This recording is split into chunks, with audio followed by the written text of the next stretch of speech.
Hello বন্ধুরা, কেমন আছো তোমরা? আশা করি তোমরা যে যেখানেই আছো খুব ভালো আছো। তা আজ ভাবলাম ভিডিও স্টার্টিংটা একটু অন্যরকমভাবে করি।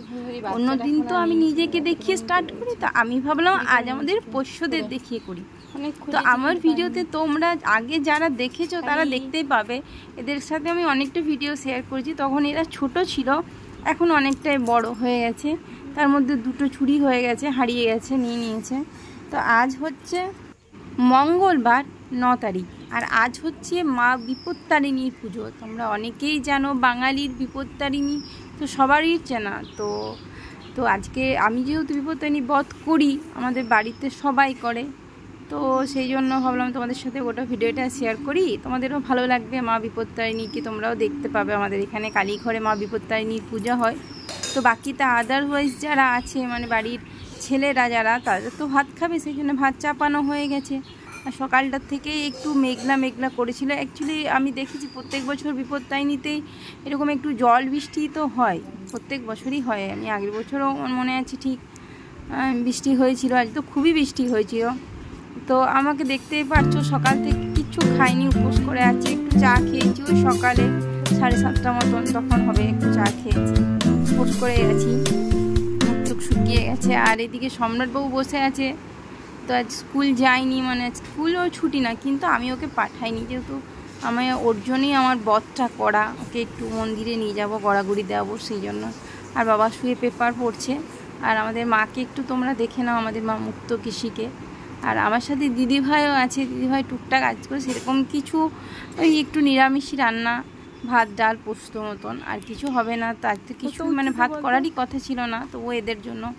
তো সম্রাটবাবু এখনও ছাগলদের পালা দেবে, সেই জন্য পালা পাড়ছে। চেষ্টাটা দেখো, ও যেও জানে যে ওটাও পারবে না, তবু অনেক চেষ্টা করছে। যে আর এদিকে সুন্দরী, আর এদিকে সুন্দরীকে দেখতে পাচ্ছ তোমরা, অনেকে সুন্দরীকে দেখেছো। তো সম্রাটবাবু সফল হয়েছে, মানে কারোর সাহায্য নিয়ে সফল হয়েছে। তো পালা দিয়ে দিয়েছে ছাগলদেরকে একটু করে, যে পালা দিয়েছে। তো আমি ভাবলাম একটু কষ্ট করছে, তো আমি একটু পেড়ে দিই।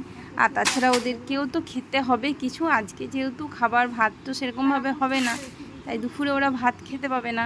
তো আমি ভাবলাম ওদেরকে একটু পালা পেড়ে দিই, যাতে ওরাও পেটটা ভরে থাকে। আমাদের তো প্রচুর গাছপালা, পালার কিন্তু অসুবিধা হয় না। আমাদের বাড়ির বাইরেও অনেক গাছপালা আছে, তো ওখান থেকে দাদারা পেড়ে নিয়ে আসে, দাদা ওর বাবা সবাই পেড়ে নিয়ে আসে। টগর দিয়ে আছে। তো মা বিপত্তারিণী মন্দিরে আমি স্নান টান করে চলে এসেছি।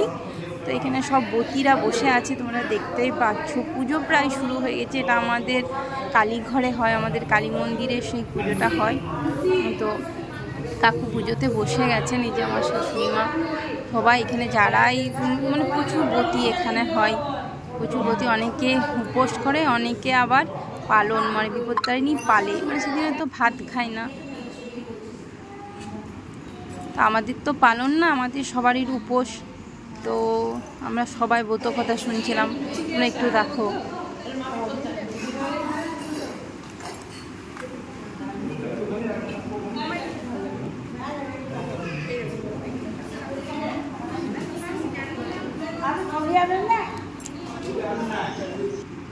তো পুজো হয়ে গেল, পুজো হতে হতে 2:30 বেজে গেল। তো আমি চলে এলাম, বাড়ির সবাইও চলে এলো, মা শুধু ওখানে আছে। অনেকে প্রসাদ দিচ্ছে, তো এই প্রসাদগুলো আমরা আজকে এটাই খাবো। অ্যাকচুয়ালি খেতে কিছু ইচ্ছাই করে না, মিষ্টি উপোস করে মিষ্টি টিষ্টি আর ভালো লাগে না। তবুও একটু উপোস না ভাঙলে তো নয়, একটু জল দিয়ে মিষ্টি খাবো। আর এই যে দেখতে পাচ্ছ তোমরা সুতোটা, মা বিপত্তারিণীর এই সুতোটা বাঙালির প্রত্যেকটা ঘরে, বাঙালির ভীষণ প্রিয়। প্রত্যেকটা ছেলের মেয়ের হাতে তো তোমরা দেখতে পাবেই, এটা ভীষণ প্রিয়। এটা যারা ব্রত করে তারা কিন্তু সারা বছরটা পরে থাকতে হবে, পরের বছর আবার সুতোটা চেঞ্জ করতে হবে। তো টগর দিয়ে অনেক কাপড় আজ কেচেছে, আজ কাপড় পুরো মেলা আছে বাইরে। আর দুপুরবেলাতে আমাদের গাছে পেয়ারা হয়েছে, সেই জন্য কেউ একজন আমাদের পেয়ারাটা পাচ্ছে। আমিও ওর কাছে দুটো পেয়ারা চেয়ে নিলাম বেটার জন্য। পেয়ারা খেতে বেটাও খুব ভালোবাসে, ভাবলাম যে দুটো পেয়ারা চেয়ে নাকি দুপুরবেলাতে ওকে একটু ছিঁচে দেবো। তো সেরকমভাবে তো ভাত খাইনি, যেহেতু মানে আমি যেহেতু স্নান করবো, সেহেতু ভাতটা ওকে আগিয়ে খাইয়ে দিয়েছিলাম, তো আমি স্নান করতে পাবো না। তো ফ্রেন্ডস, আমি সব চেঞ্জ করে নিয়েছি, এখন দেখতেই পাচ্ছ কী অবস্থা হয়ে গেছে মুখ চোখের পুরো। তো যাই হোক, সকাল থেকে কিছু খাওয়া হয়নি, এখন একটু কিছু প্রসাদ খাবো। আর তো আমি বিপত্তারিণী বতে, তো তাই কিছু তো খেতে পাবো না। তো একটু প্রসাদ খাবো, লুচি একটু সুজি, যাই হোক একটু প্রসাদ খাবো। তো তোমাদের কেমন লাগলো, আশা করি তোমাদের খুব ভালো লেগেছে। আর মা বিপত্তারিণী তোমাদের সবাইকে বিপদ মুক্ত রাখো, সবাই খুব ভালো থাকো মায়ের কৃপায়। তো আজকের ভিডিওটা এখানেই শেষ করছি। ঠিক আছে।